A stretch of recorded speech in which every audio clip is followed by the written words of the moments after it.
মনে পড়ছে না, অনেকবার হলো, কিন্তু আমরা খুব গর্বিত। আমাদের সম্মানীয় বিরোধী দলনেতা বললেন না, আমরা গর্বিত জানেন। বাংলার মানুষের জন্য লড়াই করা, সত্যটাকে এগিয়ে নিয়ে যাওয়া, যে অসত্য কথা বলেন এই সরকার আর যে অত্যাচার করছে, যেরকম আজকের যে বিষয়, সরস্বতী পুজো করতে গেলে কেন আদালতে যেতে হবে বাংলার হিন্দুদের? কেন পুলিশ প্রোটেকশনে কেন হবে? কেন সরস্বতী পুজো হবে? সরস্বতী পুজো হবে সবার।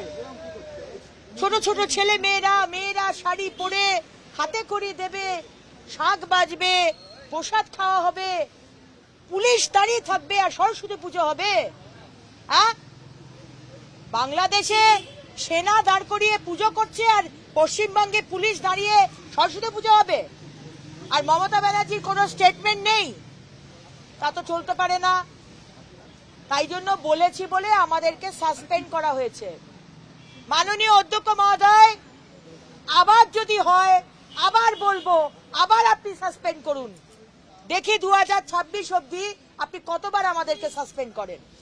বাংলার মানুষের জন্য যদি সাসপেন্ড হতে হয়, প্রতিবাদ করার পর 100 বার বলবো আর 100 বার সাসপেন্ড হবো। সাসপেন্ড হওয়ার পরেও কি আপনারা কি বিধানসভার অভ্যন্তরে যাতায়াত করবেন? কারণ ইনামবাবুকে আমি কখনো বুঝতে পারবেন না, কিন্তু বাকি জায়গায় তো আপনাদের অবাধ বিষয়। বাইরে তো স্পিকার আছে না, বাইরে তো মাইক আছে, বক্স আছে। এই 3 দিন 4 দিন বাকি আছে, এই সেশন মানে এই মাসের বিধানসভার অধিবেশন চলবে।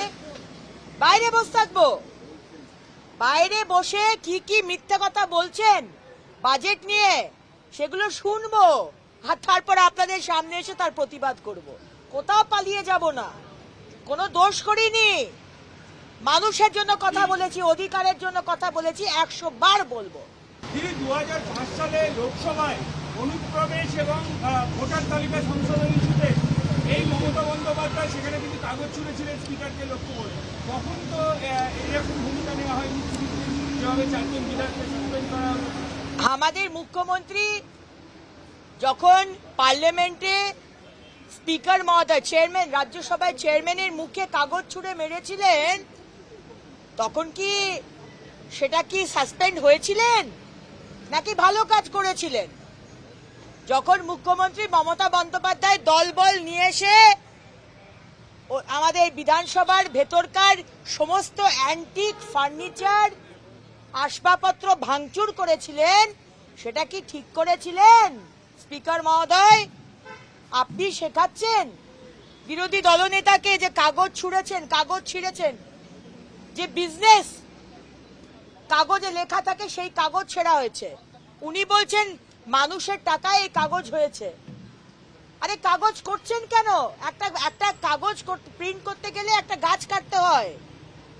মোদিজি ডিজিটাল ইন্ডিয়া দেখেন না স্পিকার মহোদয়? ডিজিটাল করুন, সমস্ত এমএলএদের ফোনে পাঠিয়ে দিন, কাগজ করার দরকার নেই। আমরা কাগজও ছিঁড়ব না। আমরা তো শিখেছি কি করতে হয়, সেটা তো মুখ্যমন্ত্রীর থেকে। কিভাবে মুখে ছুঁড়ে মারতে হয় বিরোধী দলনেতা তো কিছুই করেনি, উনি শুধু ছিঁড়ে এইভাবে ফেলেছেন। তাতেই ভয় পেয়ে গেলেন, তাতেই সাসপেন্ড করে দিলেন। মানে কি চাইছেন? আমরা জনপ্রতিনিধি হয়ে কোনো কথা বলবো না, ভয় পাবো? আপনারা তো লাইভ টেলিকাস্ট করেন না, সমস্ত রাজ্য লাইভ দেখায়, ভেতরে কি চলছে লাইভ দেখানো হয়, নয়তো মানুষ বুঝবে কি করে? অগ্নিমিত্রা পাল, আপনাকে আসানসোল দক্ষিণ থেকে আমরা জিতিয়ে পাঠালাম, আপনি কি কাজ করছেন, কি প্রতিবাদ করছেন, আসানসোলের মানুষ জানবে কি করে? কোনোদিন তো লাইভ দেখান না। আর কথা বলতে গেলে মাইক বন্ধ করে দিচ্ছেন আর সাসপেন্ড করে দিচ্ছেন যাতে ঢুকতেই না পারি। বাহ বাহ স্পিকার মহোদয়, বাহ। বলছি, আসানসোলে দেখা গেল যে ট্রেনে ঢুকতে গিয়ে একটা হরিহট্টগোল পরিস্থিতি, এবং সেটা নিয়ে একটা পলিটিক্যাল ইস্যু তৈরি হচ্ছে। আপনি তো ওখানকার বিধায়ক, তো কিভাবে গোটা বিষয়টাকে দেখবেন? রেলের ভূমিকাকে কিভাবে দেখবেন?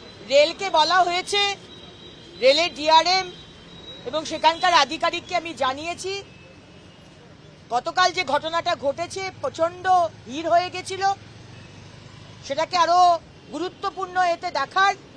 কিন্তু মানুষকেও বলবো একটু রেসপন্সিবল হন। কুম্ভতে যাবেন, সবই ঠিক আছে, কিন্তু এইভাবে ঠেলাঠেলি করে যে কোনো সময় একটা বিপদ ঘটতে পারে, এটা কিন্তু করলে হবে না। নিজেকে একটু রেসপন্সিবিলিটি নিতে হবে, দু তরফ থেকেই রেসপন্সিবিলিটি নিতে হবে, রেলকেও নিতে হবে, সাধারণ মানুষকেও নিতে হবে। বাংলাদেশ ইস্যুকে সামনে রেখে নির্বাচনের দাবি উঠছে বারবার, বিএনপির তরফেও সেই দাবি করা হচ্ছে। আপনি কিভাবে দেখছেন? কারণ বাংলাদেশ ইস্যুতে আপনি আগেও বলেছেন যে সেখানে ইলেকশন হওয়া প্রয়োজন। মোহাম্মদ ইউনূসের সরকার ইন্টারিম গভর্নমেন্ট, তিনি যদি ভেবে থাকেন যে হিন্দুদেরকে মেরে মৌলবাদী শক্তিদের খুশি করে উনি মাসের পর মাস প্রধানমন্ত্রী থাকবেন, উনি ভুল ভাবছেন। আমরা বিএনপির মতনই আমরা চাই তাড়াতাড়ি ইলেকশন হোক।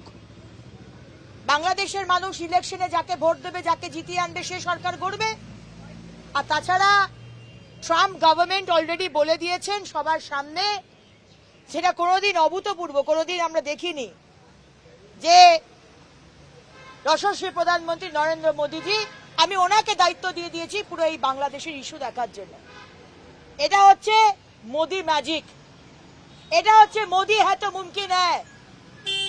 যে আমেরিকার গভর্নমেন্ট একসময় দুধছাই করতো ভারতীয়দের, আজকে সেই আমেরিকান প্রেসিডেন্ট ডোনাল্ড ট্রাম্প বলছেন মাননীয় প্রধানমন্ত্রীকে, আপনার ওপর ছেড়ে দিলাম, আপনি এবার যেভাবে করবেন। সুতরাং সতর্ক মোহাম্মদ ইউনূস, সতর্ক হয়ে যান, আপনার সময় শেষ, ইয়োর টাইম ইজ আপ। বীরভূমে কঙ্কালীতলায় কাজল শেখের বাড়িতে বোমাবাজি, একের পর এক বীরভূমে ওই বোমাবাজির ঘটনা, এটা কি কারণে হচ্ছে? গোষ্ঠীদ্বন্দ্ব নাকি এলাকা দখলের লড়াই? শুধু আজকের বোমাবাজি না, এই দ্বন্দ্বটা প্রকাশ্যে বিভিন্ন ঘটনার পরিপ্রেক্ষিতে উঠে আসছে। তৃণমূল হচ্ছে অ্যান্টি সোশ্যালদের পার্টি, তৃণমূল হচ্ছে চোর ডাকাত চিটিংবাজ পার্টি, মানে বেশিরভাগ লোকজনই তাই। তো সেইখানে তৃণমূলের বাড়ির নেতার বাড়িতে করবে না, এরিয়ার দখল নিয়ে টাকা পয়সার হিসেব নিয়ে চলবে না, তাহলে আর তৃণমূল কি হলো? এটাই তো তৃণমূল।